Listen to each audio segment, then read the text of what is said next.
નમસ્કાર વિદ્યાર્થી મિત્રો, હું છું આપણો દોસ્ત આપનો ફેવરેટ ટીચર વિપુલ પટેલ. સત્યમ એકેડમીમાં આપ સૌનું હાર્દિક સ્વાગત કરું છું. આજે વિદ્યાર્થી મિત્રો આપણે શીખવા જઈ રહ્યા છીએ સ્ટાન્ડર્ડ 9 એકમ કસોટી 5 ગણિતનું સોલ્યુશન. ચલો શરૂ કરીએ વિદ્યાર્થી મિત્રો વિભાગે. ધ્યાનથી જોજો, ફટાફટ તમને આવડી જશે. ત્રિકોણ એબીસી એકરૂપ ત્રિકોણ એફડીઈ છે. એબી બરાબર 4 સેન્ટીમીટર, ખૂણો બી 40નો. તો સૌ પ્રથમ તમારે જે પહેલું ત્રિકોણ હોય એનું નામ અને આનું નામ એક્ઝેક્ટલી લખવાનું. તમે આ રીતે એ બી સી લખો તો એકરૂપ આપ્યા હોય ત્યારે એફ ડી ઈ પણ આ જ રીતે લખવાનું. કાચી આકૃતિ જરૂરથી દોરવાની જેથી પ્રશ્ન ઇઝીલી ખ્યાલ આવી જાય. એક્ઝામમાં પણ તમે દોરી શકો છો બિંદાસ. એ બી 4, ખૂણો બી 40નો, ખૂણો ઈ 60નો આપેલ હોય તો નીચેનામાંથી કયું વિધાન સાચું છે, બરાબર? તમારે આ સાચું વિધાન શોધવાનું છે. હવે અહીંયા ધ્યાન રાખો, જો એકરૂપ હોય તો આ ખૂણો 40નો તો આ બી 40નો જ થાય. આ 60 છે તો આ પણ 60નો જ થાય. આ 4 છે તો આ પણ 4 જ થાય, બરાબર? આટલું તો ફિક્સ તમે કહી શકો, તથા આ ખૂણો પણ તમે કહી શકો. અને આ ખૂણો કેટલો થશે તો આ 100 થયા, તો આ બચ્યા 80, તો આ ખૂણો 80નો થાય, આ પણ 80નો થાય. આટલી વસ્તુ તમે આના ઉપરથી ઇઝીલી કહી શકો છો. હવે વાંચો નીચે શું સાચું છે, જુઓ. ડીઈ 4 એ 80, તો એ તો 80નો છે પણ ડીઈ અહીંયા 4 ના કહી શકો, બરાબર? ચલો ત્યારબાદ બી જુઓ, ડીઈ 4 સી 80નો, તો ડીઈનું માપ 4 એવું તમે કહી ના શકો કોઈ પણ સંજોગોમાં. સી 80નો તો એ પણ ખોટું છે. ચલો હવે આગળ વાંચીએ.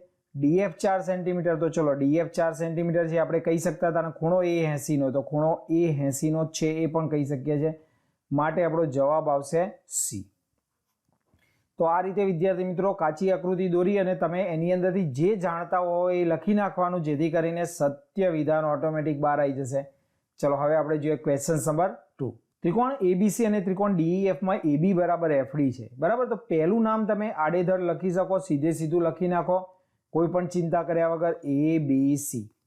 બીજું નામ આડેધડ નહીં લખવાનું, એમાં ધ્યાન રાખવાનું વિદ્યાર્થી મિત્રો. એબી બરાબર એફડી છે તો જ્યાં એબી છે ત્યાં તમારે એફડી લખી દેવાના. આ એફડીને તમારે ઉલટ સુલટ પણ કરવા પડે. એફ ઉપર નીચે ડી પણ લાવવો પડે, અથવા ઉપર ડી અને નીચે પણ લાવવો પડે, બરાબર? અહીંયા જુઓ, ખૂણો એ બરાબર ખૂણો ડી છે, તો પૂરી રકમ વાંચી એટલે જો ચેન્જ કરવાનું આવ્યું, તો અહીંયા ડી છે અને અહીંયા એફ છે. બોલો, થઈ ગયું? તો બંને ત્રિકોણો બાખુબાદ શરતની એકરૂપ થાય જો બીજું શું સરખું હોય તો. ચલો ખૂણો કયો સરખો છે? આ રહ્યો છે. બાજુ આ રહી એ સરખી છે, બરોબર? તો હવે ધ્યાન રાખો, બાખુબા બનાવવા માટે આ બાજુ ખૂણો તો આ જ બાજુ સમાન હોવી જોઈએ. તો આ બાજુ સમાન કરવા માટે આપણે કઈ બાજુઓ જોઈ લઈએ, તો આ જો ડી એફ છે તો અહીંયા બચ્યો ઈ. તો હવે તમે આરામથી કહી શકો છો કે એસી બરાબર ડીઈ હોવું જોઈએ. ક્યાં છે જોઈ લો. તો અહીંયા વિદ્યાર્થી મિત્રો તમારો જવાબ આવશે બી, એસી બરાબર ડીઈ, બરાબર? તો આ સાચો જવાબ છે. ખાસ ધ્યાન રાખજો, પહેલા ખૂણા સરખા કરવાના. બાજુઓમાં ઉપર નીચે ક્યારેક થઈ શકે, બરોબર? તો જો ખૂણો એ છે ને ત્યાં જ ખૂણો બિંદુ ડી બતાવવું પડે તમારે, તો જ ખૂણો એ અને ખૂણો ડી સરખા કહેવાય. પછી એબી છે અને એફડી છે, તો એવું જરૂરી નથી કે અહીંયા એફ બતાવો. ખૂણો પહેલા બતાવવાનો, બાકી બાજુનો જે અક્ષર બચ્યો એ એમનેમ લખી દો. તો અહીંયા એફ આવી ગયો, બાકી બચ્યો અહીંયા સી, ત્યાં ઈ આવશે. અને હવે તમારે બા ખૂબ આ બનાવવાનું છે, તો બાજુ ખૂણો બાજુ, તો બાજુ ખૂણો બાજુ, આ બંને બાજુઓ તમારી એકરૂપ થશે. એસી બરાબર ડીઈ. ચલો હવે જોઈએ આપણે પ્રશ્ન નંબર 3. આપેલ આકૃતિ મુજબ ત્રિકોણ એબીસીની બાજુઓ એબી અને એસીના મધ્ય બિંદુઓ અનુક્રમે ઈ અને એફ હોય તો ખાલી જગ્યા સાચું છે. હવે અહીંયા ધ્યાન રાખો વિદ્યાર્થી મિત્રો, આકૃતિ જોઈને તમે કશું કહી શકો નહીં આડેધડ, એટલે તમારે ધ્યાનથી કહેવાનું. અહીંયા એક થોડીક તો મિસ્ટેક છે કે આપણને અહીંયા આકૃતિ દોરી છે પણ એ આકૃતિ કઈ છે એ નથી કીધું. અહીંયા સમબાજુ ત્રિકોણ કે એવું કંઈ લખવું પડે. ના લખે તો અહીંયા છેવટે વિદ્યાર્થી મિત્રો લીટા પણ મારવા પડે, જેથી કરીને ખ્યાલ આવે કે આ બે બાજુઓ સરખી છે. અહીંયા આપણે એમ માનીને ચાલીએ છીએ કે ત્રિકોણ એબીસીની 3 બાજુઓ સરખી છે, સમબાજુ ત્રિકોણ છે, બરાબર? કોઈ ચોખવટ અહીંયા કરેલી નથી. એબી અને એસીના મધ્ય બિંદુઓ અનુક્રમે ઈ અને એફ છે, તો આ બંને એના મધ્ય બિંદુઓ છે, તો ખાલી જગ્યા સાચું છે. તો જો બીએફ બરાબર એસી, બીએફ અને એસી સમાન છે એવું આપણે કહી ના શકીએ આકૃતિ પરથી. બી બરાબર એએફ, તો બી અને એએફ આ ટુકડો સરખો છે એ પણ આપણે ના કહી શકીએ. સીઈ બરાબર એબી, સીઈ અને એબી, તો એ પણ ના કહી શકીએ. બીએફ બરાબર સીઈ, તો બીએફ અને સીઈ આ બે આપણે કહી શકીએ આકૃતિ જોઈને. તો વિકલ્પ ડી વિદ્યાર્થી મિત્રો સાચો છે, બીએફ બરાબર સીઈ, કારણ કે આ બંને મધ્યગાઓ છે. બરાબર, અને બંને મધ્યગાઓ એ સમબાજુ ત્રિકોણ હોય કે સમદ્વિબાજુ ત્રિકોણ હોય તો એના ઉપર દોરેલી મધ્યગાઓ કેવી થશે? સમાન થશે. તો તમારો વિકલ્પ ડી સાચો છે. ચલો હવે જોઈએ આપણે ક્વેશ્ચન નંબર 4. આપેલા ખૂણાઓના માપમાંથી કયો ખૂણો ફક્ત પરિકરની જોડ અને અંકિત માપપટ્ટીની મદદથી રચી શકાય? તો જો અહીંયા 35નો ખૂણો વિદ્યાર્થી મિત્રો ક્યારેય તમે જોયો નહીં હોય, 40નો નહીં જોયો હોય, 37.5 બી આમ તો નહીં જોયો હોય, પણ 37.5ના તમે ડબલ કરશો તો એ થશે 75. તો 75ના ખૂણાઓ આપણા આવે છે. તો 75નો અડધો કરીએ એટલે 37.5 મળે. તો 75નો ખૂણો આપણે માપપટ્ટીની અને પરિકરની મદદથી દોરી શકીએ છીએ. માટે આપણો જવાબ આવશે સી. ચલો ત્યારબાદ છે પ્રશ્ન નંબર 5. પ્રશ્ન નંબર 5માં વિદ્યાર્થી મિત્રો આપણને કીધું છે કે ખૂણો આર એ ખૂણા ક્યુ કરતાં મોટો છે. તો ખૂણા આરની સામેની બાજુ થાય પીક્યુ અને ક્યુની સામેની બાજુ થાય પીઆર. તો પીક્યુ એ પીઆર કરતાં મોટી છે એવું થશે. તો ક્યાં છે? PQ is greater than PR. Okay, બીની અંદર. તો આપણો આન્સર આવશે વિકલ્પ B, PQ is greater than PR. તો અહીંયા વિદ્યાર્થી મિત્રો 5 વિકલ્પો પૂરા થયા. આઈ હોપ કે તમને બહુ સારી રીતે ખ્યાલ આવી ગયો હશે. હવે વિદ્યાર્થી મિત્રો આપણે ચાલુ થાય છે બધી રાઇડરો. તો ચલો શરૂ કરીએ વિદ્યાર્થી મિત્રો આપણે પ્રશ્ન નંબર 6 વિભાગ બી. ચલો વિદ્યાર્થી મિત્રો શરૂ કરીએ આપણે વિભાગ બી. નીચેના પ્રશ્નોના માગ્યા મુજબ જવાબ લખો. પ્રત્યેકના 2 ગુણ. 10 માર્ક્સના ટોટલ વિદ્યાર્થી મિત્રો અહીંયાથી પ્રશ્નો કાઢેલા છે વિભાગ બીમાં.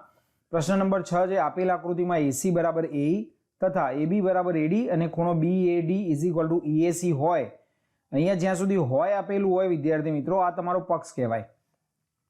તો સાબિત કરો કે બીસી બરાબર ડીઈ, આ તમારું સાધ્ય કહેવાય. સાબિત કરવાનું જે કીધું હોય સાધ્યમાં.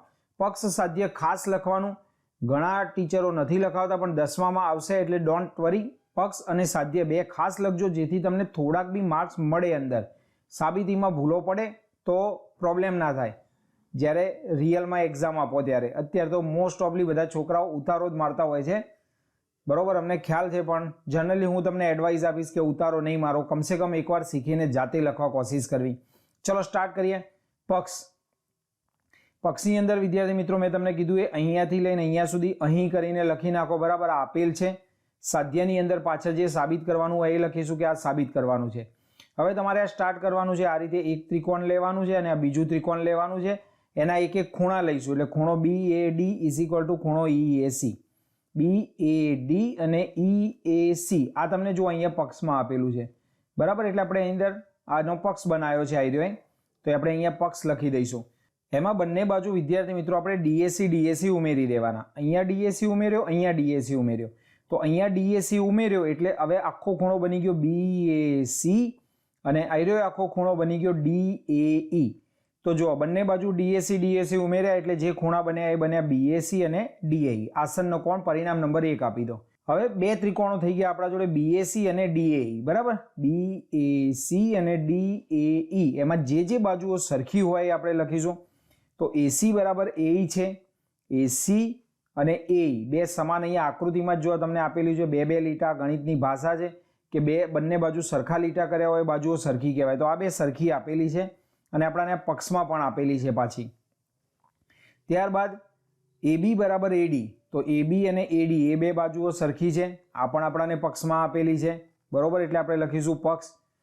હવે આપણે જે ખૂણો સરખો આવ્યો એ કયો થયો? તો કે ખૂણો બીએસી અને ખૂણો ડીએઈ પરિણામ નંબર 1 ઉપરથી આપણે લખીશું આ. તો આ ત્રણેય વસ્તુ સરખી હોવાના કારણે આપણે બાજુ ખૂણો બાજુ એટલે બાખુબા પૂર્વધારણા પ્રમેય પ્રમાણે આપણે કહી દઈશું કે આ બંને ત્રિકોણો એકરૂપ છે. તો ત્રિકોણ બીએસી એકરૂપ ત્રિકોણ ડીએઈ છે અને માટે જો પહેલો છેલ્લો અક્ષર લઈ લો બીસી, અહીંયાથી પહેલો છેલ્લો અક્ષર લઈ લો ડીઈ, તો બીસી બરાબર ડીઈ આ સાબિત થાય છે. જે આપણે અહીંયા જોઈ શકો છો તમે સાધ્યમાં સાબિત કરવાનું હતું એ આવી ગયું, બરાબર. તો અહીંયા વિદ્યાર્થી મિત્રો આપણો ક્વેશ્ચન નંબર 6 પૂરો થયો. આઈ હોપ કે તમને ખ્યાલ આવી ગયો હશે. ચલો હવે આપણે જોઈએ ક્વેશ્ચન નંબર 7. ક્વેશ્ચન નંબર 7 છે વિદ્યાર્થી મિત્રો કે આપેલ આકૃતિમાં ત્રિકોણ PQC અને ત્રિકોણ PRC એ પ્રમાણે છે કે QC બરાબર PR અને PQ બરાબર CR થાય. તો અહીંયાથી લઈને અહીંયા સુધી જે આપણે કરીશું એ થઈ જશે તમારો પક્ષ અને સાબિત કરવાનું છે આપણે PCQ બરાબર CPR એટલે એ થઈ જશે તમારું સાધ્ય. તમે આ પક્ષ સાધ્ય લખો એટલે તમારા 1-2 માર્ક્સ રોકડા થઈ જાય જો 4 માર્ક્સનો પ્રમેય હોય, પણ એ તો 2-2 માર્ક્સના જ છે.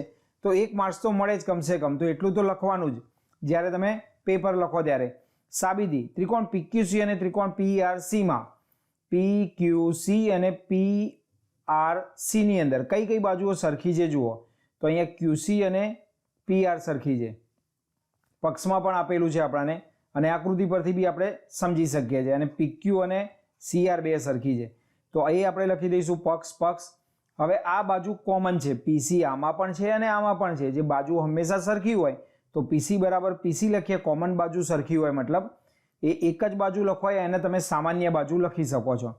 તો આ ત્રણે ત્રણ આપણી જે બાજુઓ સરખી છે એટલે બા શરત પ્રમાણે આ બંને ત્રિકોણો કેવા થઈ ગયા? એકરૂપ ત્રિકોણો થઈ ગયા. તો અહીંયા વિદ્યાર્થી મિત્રો એકરૂપની નિશાની કરી દેજો, બંને ત્રિકોણો એકરૂપ થઈ ગયા. બરાબર, ચલો હવે આપણે ખૂણો બનાવી દઈએ.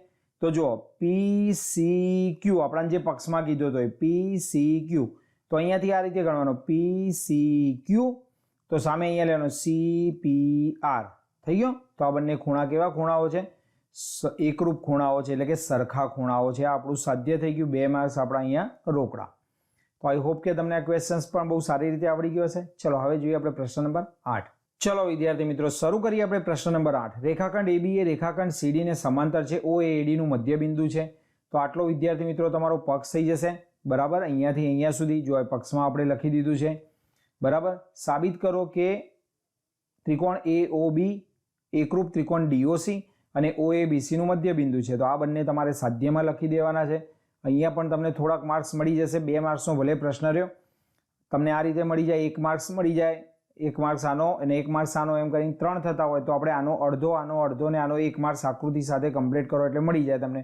બોર્ડની બી વાત કરું છું, બરાબર, બોર્ડમાં આ રીતે પૂછાય ત્યારે. તો સાબિતી નંબર 1, ત્રિકોણ AOB અને ત્રિકોણ DOC માં આ બંને ત્રિકોણોની અંદર ABO એટલે આ ખૂણો અને આ ખૂણો, બરાબર, આમાં આ યુગ્મ કોણો લીધા છે. મેં તમને આ બતાવ્યા હતા, તમે આ પણ લઈ શકો અને આ પણ લઈ શકો, બંનેમાંથી તમારી જે ઈચ્છા હોય લખી નાખો. એ ખૂણા યુગ્મ કોણ છે માટે સરખા થશે. ત્યારબાદ આ સામસામેના ખૂણા લઈ લઈશું, AOB અને COD એ અભિકોણના લીધે સરખા થશે. બરાબર, તો એક યુગ્મ કોણ લઈ લો, એક અભિકોણ લઈ લો, માટે ખૂખું પ્રમેય પ્રમાણે તમે આ નહીં લખો તો પણ ચાલી જશે, ખાલી ખૂખું શરત લખી શકો. અને જો તમારે આ લખવું હોય તો તમને અહીંયા ઓલરેડી આપ્યું છે કે O એ AD નું મધ્ય બિંદુ છે, માટે એ બે બાજુઓ તમે સરખી લખી શકો છો, OA બરાબર OD. તો અહીંયા વિદ્યાર્થી મિત્રો જુઓ, આપણે આ 3 વસ્તુ લખી દીધી, બાજુ, ખૂણો, અને જો આ બાજુ છે અને આ ખૂણો છે તો 2 ખૂણાઓ એની બાજુ, એટલે ખૂબા શરત આવી ગઈ. તો ખૂબા શરત મુજબ ત્રિકોણ AOB એકરૂપ ત્રિકોણ DOC છે. બરાબર, તો આ થઈ ગઈ વિદ્યાર્થી મિત્રો નંબર 1 સાબિતી. હવે નંબર 2 જોઈ લઈએ. ત્રિકોણ AOB અને એકરૂપ ત્રિકોણ DOC, એટલે અહીંયા જે આપણે આ સાબિત કર્યું એ, તો એમાં OB બરાબર OC, એટલે પાછળના 2 અક્ષરો તમે લો તો OB બરાબર OC થયું. બરાબર, જે આપણે સાબિત કરવાનું હતું કે OABC નું મધ્ય બિંદુ છે, તો OB અને OC બે સરખા છે. અને પાછા B'-O'-C એટલે કે લાઇનમાં જે સમરેખ બિંદુઓ છે, B'-O'-C, તો આ સમરેખ બિંદુઓ છે. આ બંને કન્ડિશન જ્યારે થાય ને વિદ્યાર્થી મિત્રો, ત્યારે જ એ મધ્ય બિંદુ કહેવાય. યાદ રાખજો, ગાઈડમાં કદાચ ઓછું આપેલું હોય, કોઈએ ઓછું સમજાયેલું હોય તો યાદ રાખવાનું, હંમેશા મધ્ય બિંદુ માટે 2 કન્ડિશન હોવી જોઈએ, કે આ બંને ટુકડા સરખા હોવા જોઈએ, પ્લસ આ સમરેખ બિંદુ હોવા જોઈએ, એમાં જે બિંદુ O છે એની વચ્ચે ઓટોમેટિક આવી જ જશે. તો બરાબર, તો OABC નું મધ્ય બિંદુ છે એમ કહેવાય. તો મધ્ય બિંદુ કહેવા માટે આ 2 કન્ડિશનો તમારે લખવી પડે. ચલો હવે જોઈએ આપણે પ્રશ્ન નંબર 9. ચલો વિદ્યાર્થી મિત્રો શરૂ કરીએ આપણે પ્રશ્ન નંબર 9. L એ રેખાખંડ AB નો લંબ દ્વિભાજક છે. જો બિંદુ P એ રેખા L પર હોય તો બતાવો કે P એ AB થી સમાન અંતરે આવેલું બિંદુ છે. તો અહીંયા વિદ્યાર્થી મિત્રો આપણે ખાસ ધ્યાન રાખવાનું કે અહીંયાથી લઈને અહીંયા સુધી આપણો પક્ષ થઈ જશે. બરાબર, L પર હોય એટલે છે આપણે લખી દેવાનું હોયની જગ્યાએ, અને અહીંયાથી લઈને બાકીનું બધું સાધ્યમાં આવશે. ચલો સાબિતી જોઈ લઈએ વિદ્યાર્થી મિત્રો. તો રેખા L એ લંબ AB છે અને તે બિંદુ C માંથી પસાર થાય છે. તો AB છે અને C માંથી પસાર થાય છે. બરાબર, માટે C એ AB નું મધ્ય બિંદુ છે. આ C શું થઈ જાય? AB નું મધ્ય બિંદુ થઈ જાય. ત્રિકોણ PCA અને ત્રિકોણ PCB માં AC બરાબર BC છે. આ આપણાને કેવી રીતે કહી શકીએ? તો C એ AB નું મધ્ય બિંદુ છે, એટલે આ બંને કેવા થઈ જાય? AC અને BC બંને સરખા થઈ જાય. બરાબર, એ બંને સરખા થઈ જશે. આ ભાગો જે આપણે આકૃતિમાં નહીં બતાવવાના, ખાલી જસ્ટ તમને સમજાવવા માટે કહું છું. બરાબર, આ બંને સરખા થઈ ગયા. ખૂણો PCA is equal to PCB is equal to 90, એટલે આ બંને ખૂણાઓ સરખા થયા આ લંબ દ્વિભાજક હોવાના કારણે. લંબ દ્વિભાજક છે એટલે બંને ખૂણા 90 અંશના થાય, એટલે આપણે ઇઝ ઇક્વલ ટુ 90 કરીને પક્ષ લખી શકીએ છીએ. અહીંયા આપણાને કીધું છે જુઓ રેખાખંડ ABનો લંબ દ્વિભાજક છે, એના ઉપરથી કહી શકીએ. PC બરાબર PC એટલે એક જ બાજુ જેને આપણે સામાન્ય બાજુ કહી શકીએ. તો આ PC આ ત્રિકોણમાં બી છે ને આ ત્રિકોણમાં બી છે, એટલે એ બાજુ સરખી છે. તો બાજુ ખૂણો બાજુ બરાબર, તો બાજુ ખૂણો બાજુ એટલે કે બાખુબા શરત કહેવાય. તો બાખુબા શરત પ્રમાણે બંને ત્રિકોણો કેવા છે? એકરૂપ છે. બંને ત્રિકોણો એકરૂપ હોય તો એના ઉપરથી આપણે કહી શકીએ કે P થી લઈને A એટલે કે PA is equal to PB. હવે આ જે એકરૂપતા લખીએ ને એ બી વિદ્યાર્થી મિત્રો આડેધડ નથી લખવાની હોતી. અત્યારે તમને લોકોને ખાલી એકમ કસોટી લખવામાં જ ઇન્ટરેસ્ટ છે, માટે તમે ધ્યાન નથી રાખતા, પણ પૂરો વિડીયો જુઓ, હું તમને સમજાવું છું બરાબર કેવી રીતે થાય એ જરાક ધ્યાન રાખજો. જો અહીંયા જે ખૂણો હોય ને C બિંદુ, તો એ બંને વચ્ચે રાખવાના આ રીતે. પછી અહીંયા બાકીની બે બાજુ જો PC બરાબર PC, તો જ્યાં P છે ત્યાં જ P રાખવાનો.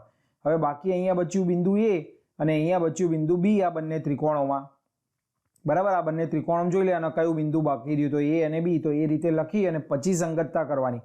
અહીંથી તમે PA લો તો અહીંયાથી તમારે પહેલો છેલ્લો જ અક્ષર લેવો પડે એટલે કે PB. તો PA બરાબર PB થયું, જે આપણે સાબિત કરવાનું હતું કે PA A અને B થી સમાન અંતરે આવેલું છે. તો બસ ખાલી આપણે નીચે એક લાઈન લખી દઈશું.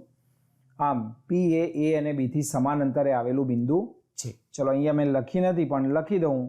આમ PA A અને B થી સમાન અંતરે આવેલું બિંદુ છે.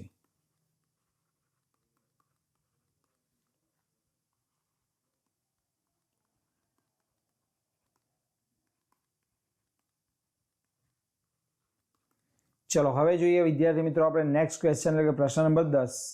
પ્રશ્ન નંબર 10 છે વિદ્યાર્થી મિત્રો, આપેલ આકૃતિ મુજબ AB બરાબર AC છે. AB is equal to AC, આ બંને સરખું આપ્યું છે. હોય તેવો સમદ્વિ બાજુ ત્રિકોણ ABC છે. AD બરાબર AB થાય તેવું બિંદુ D એ BA પર લો. સાબિત કરો કે ખૂણો BCD કાટખૂણો છે. તો આ તમારું સાધ્ય અને બાકી બધું પક્ષ સાધ્ય લખી દીધા પછી આપણે સાબિતી સ્ટાર્ટ કરીએ. તો અહીંયા વિદ્યાર્થી મિત્રો આપણને શું આપ્યું છે કે AB અને AC સરખા આપ્યા છે પક્ષમાં, AD અને AB એ પણ સરખા આપ્યા છે પક્ષ પ્રમાણે. તો આ બંને વસ્તુઓ આપણે પહેલાં લખી દઉં, અહીંથી શરૂઆત થશે. ત્યારબાદ આપણે લખીશું ABCમાં AB બરાબર AC છે. ચલો આ આપણાને પક્ષમાં કીધું હતું એ લીધું. ખૂણો ACB is equal to ABC છે. ABC અને ACB સરખા થાય. કેમ? તો સમાન બાજુની સામેના ખૂણા સમાન હોય એના ઉપરથી આપણે કહી શકીએ. એટલે પ્રમેય નંબર 7.2 પરથી આ પરિણામ નંબર 1 આપીશું. ચલો હવે આગળ જોઈએ આપણે. હવે આકૃતિ વિદ્યાર્થી મિત્રો મેં અહીંયા સાઈડમાં નીચે ઉતારી એટલા માટે તમને ખ્યાલ આવે. ચલો હવે ત્રિકોણ ADCમાં બે વખત નથી લખવાની, તમારે ધ્યાન રાખજો. ADCમાં AC બરાબર AD છે, AC બરાબર AD છે. આ પણ આપણાને પક્ષમાં જ આપી દીધું છે, એટલે એના ઉપરથી આપણે કહી શકીએ કે ખૂણો ACD અને ADC સમાન ખૂણા થશે બરાબર. એ પણ આપણે પ્રમેય 7.2 પરથી કહી શકીએ. હવે આપણે આ બંને ખૂણાઓનો સરવાળો કરી દઈશું. તો આ બંને બાજુનો સરવાળો થશે, આ બંને ખૂણાઓનો સરવાળો થશે.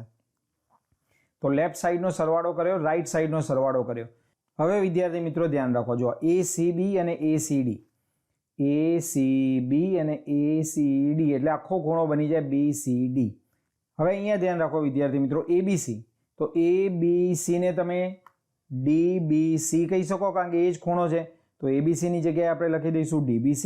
એ જ રીતે ADC જુઓ, ADC તો એ આ ખૂણો છે, તો એને તમે BDC કહી શકો, તો એને તમે લખી દેશો BDC બરાબર. તો ત્રિકોણ BCDમાં હવે શું થયું? તો DBC વત્તા BDC વત્તા BCD એટલે કે આ ત્રણેય ખૂણાનો સરવાળો, આ એક, આ બીજો અને આ ત્રીજો, ત્રણેયનો ખૂણાનો સરવાળો કેટલો થઈ જાય? 180. એ તો આપણાને નિયમ ખ્યાલ છે પ્રમેય પરથી કે ત્રિકોણના ત્રણ ખૂણાનો સરવાળો 180 થાય. હવે અહીંયા જુઓ વિદ્યાર્થી મિત્રો, DBC અને BDC એટલે આ પ્રમેય નંબર 3 ઉપરથી પરિણામ નંબર 3 ઉપરથી આપણે કહી શકીએ કે ઇઝ ઇક્વલ ટુ BCD છે. તો અહીંયા આપણે લખી દઈશું BCD. આ BCD એમના એમ રહેશે. તો BCD plus BCD is equal to 180 થઈ ગયા. 2 BCD બરાબર 182 આપણે ભાગાકારમાં લઈ જઈશું એટલે આપણો જવાબ આવી જશે 90.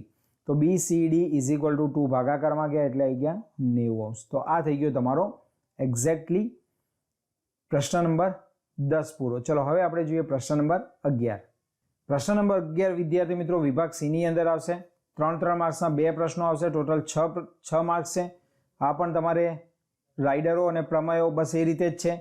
ત્રિકોણ એબીસીમાં બીઈ બરાબર બીઈ અને સીએફ બે સમાન વેધ છે. તો એકરૂપતા માટેની કાકબા શરતનો ઉપયોગ કરીને સાબિત કરવાનું છે કે ત્રિકોણ એબીસી સમદ્વિબાજુ ત્રિકોણ છે. તો ચલો આ બંને આપણે પહેલા વેધ દોરી નાખવાના, આકૃતિ દોરી દેવાની, બરાબર. ત્યારબાદ પક્ષ સાધ્ય તમને ખ્યાલ છે. સાબિતી કેવી રીતે? તો ત્રિકોણ એફબીસી અને ઈસીબી આ બંને ત્રિકોણમાં જે સમાન છે લખી નાખો. તો પહેલા જો આ કાટખૂણા છે એ તો સમાન હોય જ, એક એ આપણાને આ પક્ષમાં આપેલું હશે, બરાબર. બે સમાન વેધ કીધા છે એટલે એ પક્ષમાં અહીંયા આપણે લખ્યું નથી પણ તમે લખી શકો છો. બીસી બરાબર સીબી એટલે આ રહી એ બાજુ, બીસી અને સીબી આ સમાન બાજુ કહેવાય, સામાન્ય બાજુ, એક બાજુ તમે કંઈ પણ લખી શકો. તો આ થઈ ગઈ તમારી કાકબા શરત. તો કાકબા શરત પ્રમાણે આ બંને ત્રિકોણો કેવા થઈ ગયા? એકરૂપ. ચલો વિદ્યાર્થી મિત્રો હવે ચેક પેજ ઉપર કરીએ એટલે આકૃતિ પણ તમને દેખાય અને આગળ તમને સમજાવી શકું. તો જો આ ત્રિકોણો એકરૂપ થઈ ગયા એટલે એના ઉપરથી ખૂણો એફ બી સી અને ખૂણો ઈ સી બી બે સરખા કહેવાય.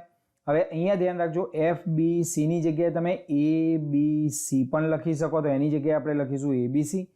ઈ સી બી એટલે આ ખૂણાની જગ્યાએ તમે લખી શકો છો એસીબી. તો એસીબી લખી નાખીશું એની જગ્યાએ. માટે ત્રિકોણ એબીસીની અંદર આ બંને ખૂણાઓ સરખા થઈ ગયા.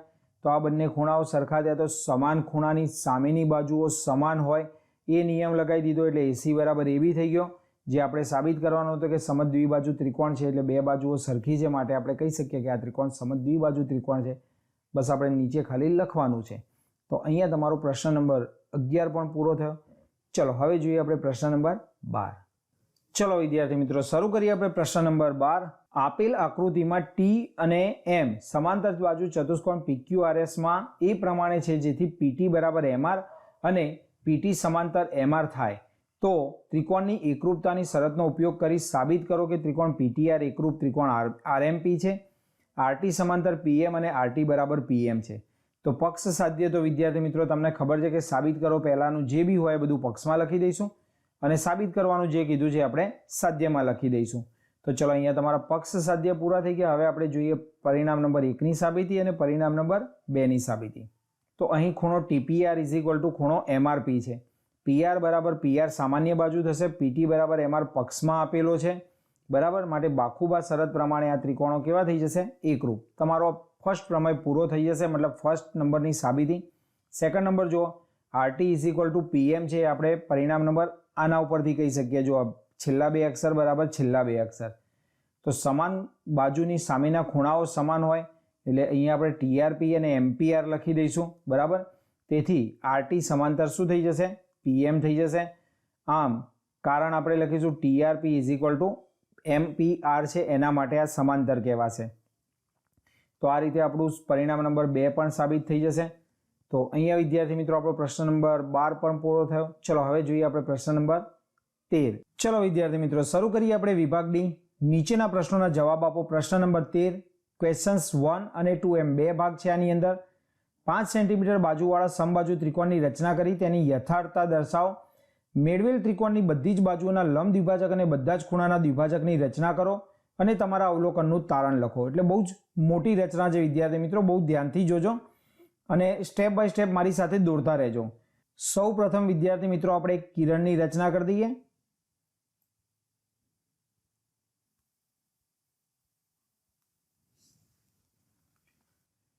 હવે આપણે 5 સેન્ટીમીટર ત્રિજ્યા લઈ અને ચાપ દોરીશું.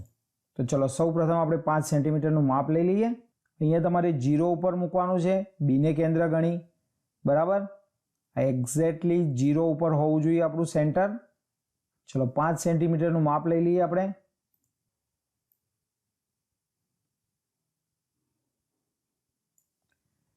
આ થઈ ગયું 5 સેન્ટીમીટરનું માપ. હવે આપણે અહીંયા ચલો 5 સેન્ટીમીટર લઈ અને આપણે C નામ આપી દઈશું ત્યાં, બરાબર. હવે આપણે ત્રિજ્યા બદલવાની નથી, ખાસ ધ્યાન રાખજો. ચલો અહીંયા આપણે પોઈન્ટ્સ લઈ લીધો C. હવે આપણે B અને C ને વારા પરથી કેન્દ્ર ગણી ઉપરની તરફ ચાપ મારીશું કિરણની ઉપરની બાજુએ. એ જ રીતે આપણે C ને કેન્દ્ર ગણી ચાપ મારીશું, બરાબર. આ ચાપ જ્યાં છેદે ત્યાં A નામ આપી દેવાનું. ચલો અહીંયા આપણે એ નામ આપી દીધું. હવે આપણે એ બી અને સી એ ત્રણને જોઈન કરી દઈશું બિંદુઓને, એટલે કે રેખાખંડ એ બી અને રેખાખંડ એસી રચી નાખીશું. આ થઈ ગયો રેખાખંડ એ બી. ચલો હવે આપણે દોરીએ રેખાખંડ એસી.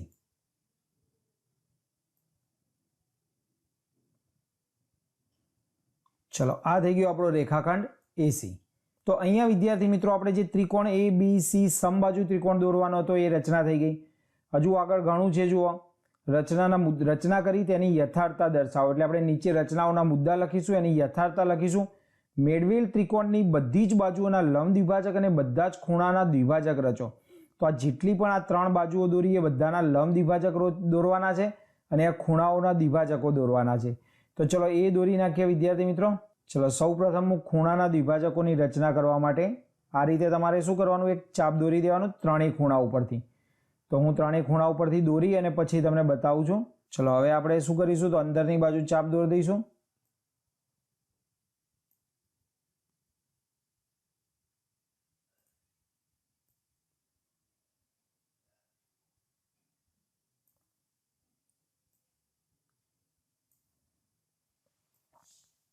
તો આ રીતે દરેક જગ્યાએથી વિદ્યાર્થી મિત્રો અંદરની બાજુથી ચાપ દોરી દેવાના છે, બરાબર, જેથી કરીને તમને ખૂણાના દ્વિભાજકો મળશે.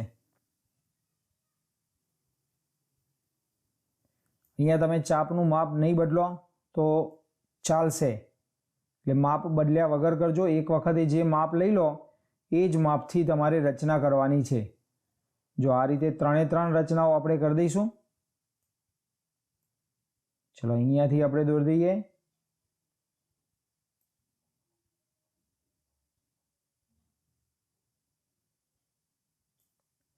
એ જ રીતે આપણે બીજી જગ્યાએથી દોરી દેવાનું, બરાબર. ચાપ આપણી જ્યાં છેદી હોય ત્યાંથી આપણે આ રીતે ચાપ દોરી દેવાના. ચલો આ ત્રણ ચાપ થઈ ગયા, એટલે આ થઈ ગયા ત્રણે ત્રણ ખૂણાના દ્વિભાજકો. હવે ખૂણાના દ્વિભાજકોમાં વિદ્યાર્થી મિત્રો આપણે આ સીધી લાઈનો દોરી દઈએ, એટલે ખૂણાનો દ્વિભાજક બની જશે.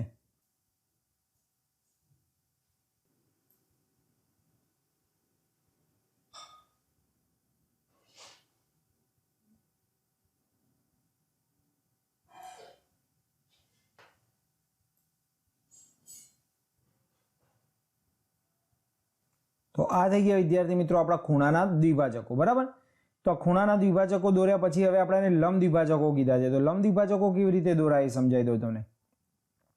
તો લંબ દ્વિભાજક માટે આપણે શું કરવાનું, જે બી રેખાખંડનો લંબ દ્વિભાજક દોરવાનો હોય એના અડધા કરતાં વધારે માપ લઈ અને ઉપર નીચે ચાપ મારવાના આવશે એ બે પોઈન્ટો ઉપરથી, બરાબર. તો જો અડધા કરતાં વધારે માપ લઈ અને આપણે ઉપર અને નીચે એટલે કે રેખાખંડની બંને બાજુએ આપણે ચાપ દોરી દેવાના.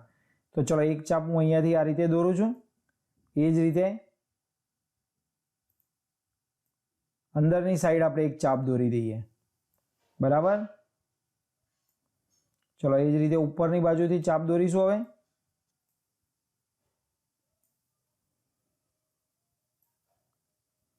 ચલો અહીંયા ચાપ દોરી દઈએ અને એ જ રીતે અહીંયા ચાપ દોરી દઈએ, બરાબર.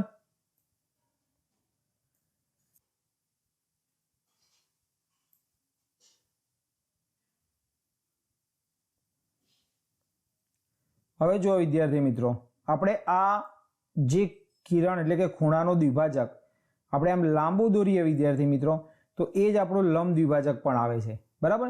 તો અહીંયા આપણને પૂછ્યું હતું કે તારણ લખો, તો શું લખવાનું કે ખૂણાનો દ્વિભાજક એ જ લંબ દ્વિભાજક છે.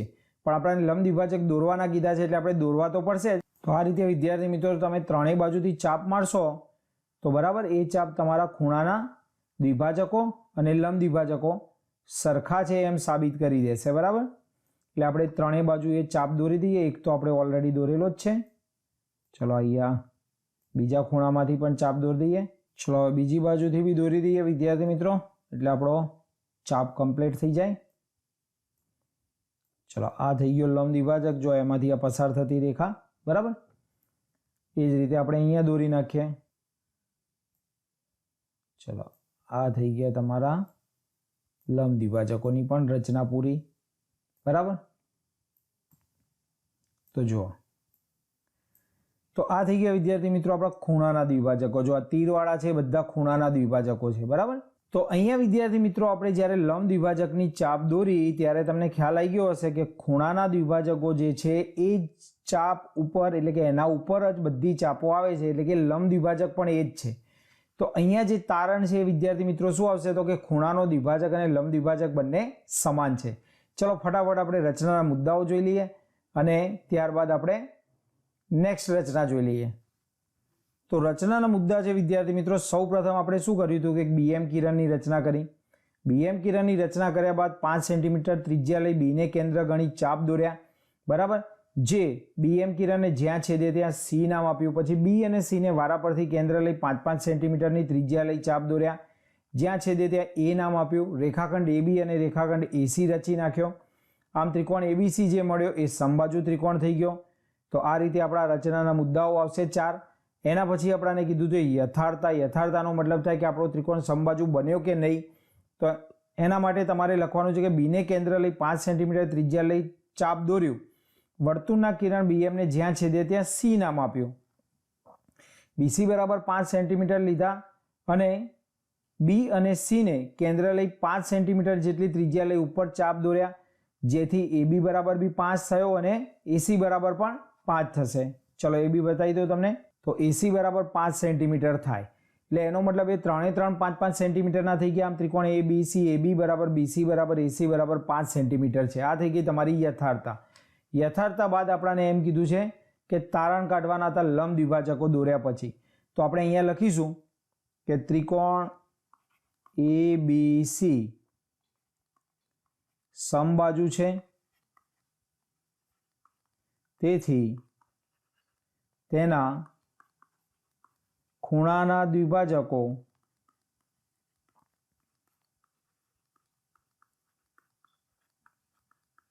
અને બાજુઓના લંબ દ્વિભાજકો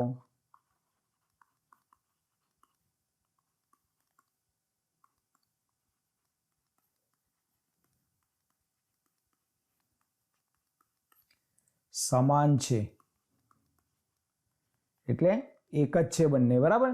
તો આ થઈ ગયું તારણ વિદ્યાર્થી મિત્રો. અને અહીંયા આપણી રચના નંબર 1 પૂરી થઈ, પ્રશ્ન નંબર 13ની. ચલો હવે જોઈએ આપણે પ્રશ્ન નંબર 13નો બીજો પ્રશ્ન. આપેલ કિરણના ઉદ્ભવ બિંદુ પર 45ના ખૂણાની રચના કરો અને પ્રમાણિત કરો. તો ચલો આપણે 45નો ખૂણાની રચના કરીએ. ચલો વિદ્યાર્થી મિત્રો, સૌ પ્રથમ આપણે એક કિરણની રચના કરી દઈએ અને એનું એક ઉદ્ભવ બિંદુ લઈ લઈએ, બરાબર. અને આપણે 45નો ખૂણો રચવાનો છે એટલે કિરણનું કોઈ માપ લેવાની જરૂર નથી. તો સૌ પ્રથમ આપણે એક ઉદ્ભવ બિંદુ લઈ લઈએ. ચલો એનું નામ આપી દઈએ વિદ્યાર્થી મિત્રો, કિરણ એ બી. હવે આપણે 90 અંશના ખૂણાની રચના કરી દઈએ, બરાબર. એના મુદ્દા ડાયરેક્ટ આપણે એમ જ લખીશું કે 90 અંશના ખૂણાની રચના કરતા, કારણ કે બહુ મુદ્દાઓ લાંબા થઈ જાય નહીં. તો 90 અંશના ખૂણાની રચના કેવી રીતે કરવાની? તો સૌ પ્રથમ આ રીતે તમારે અર્ધવર્તુળ દોરી દો યા ખાલી ચાપ દોરો.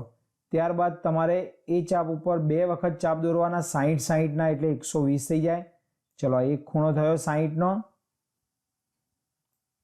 ચલો બીજો ખૂણો થઈ ગયો 60 અંશનો, બરાબર. ત્યારબાદ આ બંને ખૂણા ઉપરથી આપણે ઉપરની સાઈડ એક એક ચાપ દોરીશું, ત્યાંથી આપણને 90 અંશના ખૂણાની રચના થઈ જશે. તો આ આપણે ડાયરેક્ટ લખી દેવાનું કે 90 અંશના ખૂણાની રચના કરીશું સૌ પ્રથમ, બરાબર. એક કિરણ દોરી અને 90 અંશના ખૂણાની રચના કરીશું.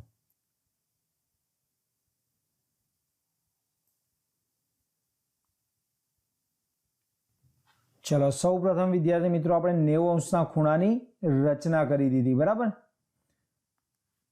તો આ થઈ ગયો આપણો 90 અંશનો ખૂણો. ચલો અહીંયા આપણે સી નામ આપી દઈએ. તો આમ ખૂણો સી એ બી એ 90 અંશનો ખૂણો બની ગયો. હવે આપણે 90 અંશના ખૂણા બનાવવા માટે આપણે શું કરવાનું છે? 45નો રચના કરવાની છે, એટલે કે દ્વિભાજક રચવો પડશે. તો આ જે બે બિંદુઓ છેદ્યા છે એને આપણે ઈ અને ડી નામ આપી દઈએ, એટલે કે ડી અને ઈ. હવે અહીંયાથી આપણે દ્વિભાજકની રચના કરી દઈએ. ચલો આ રીતે બિંદુ ઈ થી આપણે રચના કરી દીધી અને બિંદુ ડી થી રચના કરી દો.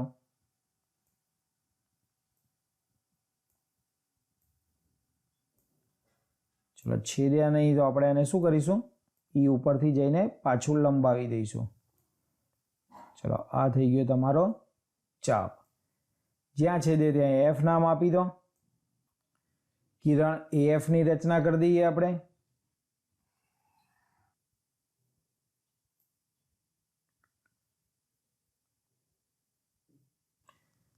તો આ થઈ ગઈ વિદ્યાર્થી મિત્રો કિરણ એએફ ની રચના. આમ ખૂણો એફ એ બી એ માગ્યા મુજબનો ખૂણો છે, જે આપણને 45 કીધો તો એની રચના થઈ ગઈ. આ ખૂણો છે 45 નો. આ ખૂણો એનો દ્વિભાજક છે એટલે સરખો થશે 45 અને આ થઈ જશે 90. એના ઉપરથી આપણે પ્રમાણિત કરી દઈશું. તો ચલો રચનાના મુદ્દા અને પ્રમાણિત કરવાનું બંને તમને બતાવી દઉં. જોઈ લો રચનાના મુદ્દાઓ વિદ્યાર્થી મિત્રો. સૌપ્રથમ એને કેન્દ્ર લઈ આશરે ત્રિજ્યા લઈ સૌપ્રથમ 90° ખૂણાની રચના કરી દો. ડાયરેક્ટ લખી દેવાનું આ, બરાબર. બીજો મુદ્દો જોઈ લો વિદ્યાર્થી મિત્રો. એને કેન્દ્ર લઈ એબી અને એસી કિરણ પર ચાપ દોરો. જે આપણે ઓલરેડી દોરેલો જ હતો. જ્યાં છેદે ત્યાં ઈ અને ડી નામ આપો. એટલે આપણે ઈ અને ડી નામ આપી દીધું. ઈ અને ડીને વારા પરથી કેન્દ્ર લઈ આપણે અંદરની બાજુ એક ચાપ દોર્યો. જ્યાં છેદે ત્યાં એફ નામ આપ્યું. એફ કિરણની રચના કરી. આમ ખૂણો એફ એ બી જે આપણને મળ્યો એ કેટલાનો મળ્યો? 45°નો. હવે પરિણામની ચકાસણી કરી દઈએ તો કે અહીંયા ઈએએફ અને એફએબી બંને સમાન થાય એટલે એ બંનેનો સરવાળો ઈએડી જેટલો થાય. આસન્ન ખૂણા પ્રમાણે આપણે આ કહી શકીએ. હવે આ બંને સમાન છે તો ઈએએફ ની જગ્યાએ એફએબી લખી દેવાનું. ઈએએફ ને એફએબી બંને સમાન છે એટલે એફએબી વત્તા એફએબી બરાબર 90°. એફએબી એટલે 2 થાય ઇઝ ઇક્વલ ટુ 90. 2 ભાગાકારમાં જતા રહે 90/2 એટલે 45. તો આ થઈ ગઈ તમારી પરિણામની ચકાસણી અને આપણો જવાબ, અને એની સાથે આપણું પેપર પણ પૂરું થયું.